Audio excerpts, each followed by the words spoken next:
டேய் இதான் நான் லவ் பண்ற பையன். அக்கா எனக்கு இவரை பிடிக்கவே இல்லை. ஏய் அவர் ரொம்ப நல்லவருடா. இன்னைக்கு இல்லைனாலும் என்னைக்காவது ஒரு நாள் உனக்கு பிடிக்கும் பாரு. ஆமா இவர் என்ன ஜாதி?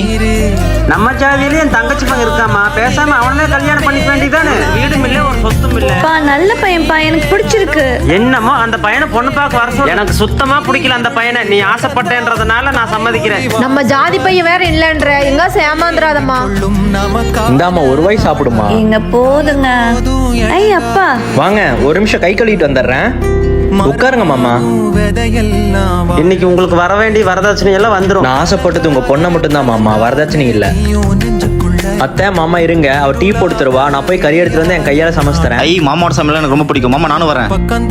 உங்க தங்கச்சி மையம் குடிச்சிட்டு ஹாஸ்பிட்டல்ல சீரியஸா இருக்காராமா, கேள்விப்பட்டேன். ஆமா நல்ல வேலை உனக்கு அவனை கட்டி வைக்கல. ஒருத்தரை கல்யாணம் பண்ணிக்கிறதுக்கு ஜாதி மதம் எல்லாம் முக்கியம் இல்லப்பா. அவர் நல்லவரா இல்ல கெட்டவரான்றது தான் முக்கியம்.